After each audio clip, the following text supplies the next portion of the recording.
આકાશવાણી ભુજ સમાચાર વિભાગ રજૂ કરે છે વિશેષ વેબ સમાચાર બુલેટિન અને હું છું આરતી ભટ્ટ. નમસ્કાર. પ્રધાનમંત્રી નરેન્દ્ર મોદી આજે વર્ચ્યુઅલ માધ્યમથી લખનઉ યુનિવર્સિટીના સ્થાપના શતાબ્દી સમારોહમાં ભાગ લીધો હતો. તેઓ યુનિવર્સિટીના 100 વર્ષ પૂર્ણ થવાની યાદમાં એક સિક્કો બહાર પાડ્યો. પ્રધાનમંત્રી નરેન્દ્ર મોદી આ દરમિયાન ભારતીય ટપાલ વિભાગ તરફથી બહાર પડાયેલ વિશેષ ટપાલ ટિકિટ અને વિશેષ કવરનું પણ લોકાર્પણ કર્યું હતું. વિજ્ઞાન અને ટેકનોલોજી મંત્રી ડોક્ટર હર્ષવર્ધને કહ્યું છે કે કોવિડ જેવા વૈશ્વિક પડકારો પર કાબુ મેળવવા માટે વિશ્વના દેશોનો સહયોગ મહત્વપૂર્ણ છે. શાંઘાઈ સહયોગ સંગઠનના યુવા વૈજ્ઞાનિકોના સંમેલનને નવી દિલ્હીમાં વર્ચ્યુઅલ માધ્યમથી સંબોધતા ડોક્ટર હર્ષવર્ધને કોરોના મહામારી સહિત સામાન્ય પડકારોના સમાધાન માટે સૌને એક થવા આહવાન કર્યું હતું. ડોક્ટર હર્ષવર્ધને જણાવ્યું કે ભારતીય તબીબી સંશોધન પરિષદ કોવિડના રસીના પરીક્ષણમાં સામેલ છે અને ભારત રસી સંશોધન કરતા દાવેદારોની રસીનું પણ તબીબી પરીક્ષણ કરી રહ્યું છે. તેમણે કહ્યું કે ભારતમાં અંદાજે 30 રસી વિકસિત થવાના જુદા જુદા તબક્કામાં છે, જેમાંથી 2 રસી અંતિમ તબક્કામાં છે. કોવેક્સિન ICMR અને ભારત બાયોટેકના સહયોગથી તેમજ Covishield serum institute of India દ્વારા વિકસાવવામાં આવી રહી છે. દેશમાં કોવિડથી સાજા થવાનો દર વધીને 93.76% થયો છે. દેશમાં કોવિડના 86 લાખથી વધુ દર્દીઓ સાજા થયા છે.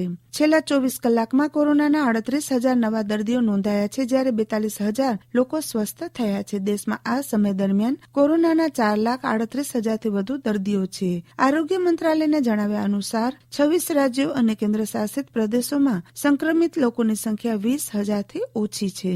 કોરોનાના કારણે મૃત્યુ પામેલાનો દર પણ ઘટીને 1.46% થયો છે. છેલ્લા 24 કલાક દરમિયાન 480 લોકોના મોત થયા છે.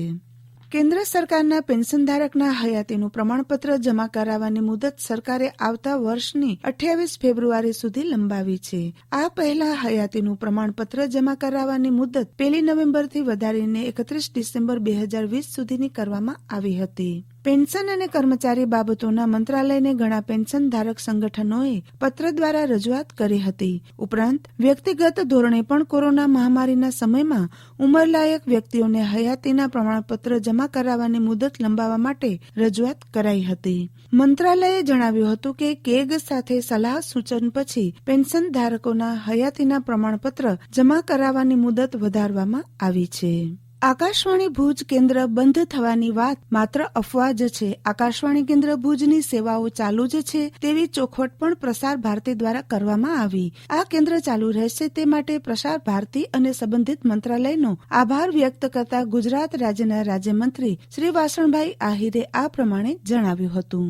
नमस्ते मित्रों, मैं वासनभाई आहिर, मंत्री श्री गुजरात सरकार, social backward and tourism department में हमारे कच्छ के भुज के आकाशवाणी केंद्र के बारे में जो कई लोगों ने कुछ दिनों से अफवाह फैलाई है कि ये आकाशवाणी प्रसार भारती बंद हो रहा है, तो इस बारे में इस विभाग ने स्पष्टता करते हुए बताया कि ये आकाशवाणी भुज स्टेशन बंद करने की कोई योजना नहीं है. 80 साल से ये प्रसार भारती का प्रसारण हो रहा है, ये बड़ी खुशी की बात है.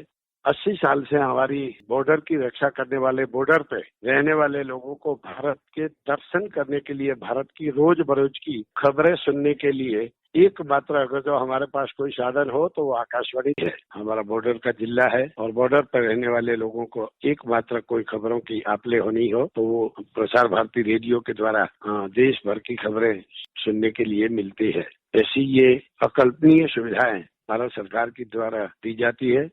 भारत सरकार के इस विभाग के मंत्री जी और इस देश के प्रजावत्सल प्रधानमंत्री और सवाए कच्छी ऐसे हमारे लाडले नरेंद्र भाई मोदी जी का मैं बहुत बहुत आभार व्यक्त करता हूँ कि ये गॉड गिफ्ट को हमेशा के लिए कच्छ के लोगों के लिए, कच्छ में बॉर्डर पर रहने वाले, इंटीरियर क्षेत्र के रेगिस्तान में रहने वाले लोगों को ये सुविधा हमेशा के लिए प्राप्त रहे, यही बहुत बहुत खुशी की बात है. और फिर एक बार इस डिपार्टमेंट के मंत्री जी का मैं पूरे कच्छ की जनता की ओर से और गुजरात सरकार की ओर से बहुत बहुत आभार व्यक्त करता हूँ. धन्यवाद. આ સાથે વિશેષ વેબ સમાચાર બુલેટિન પૂરું થયું. નમસ્કાર.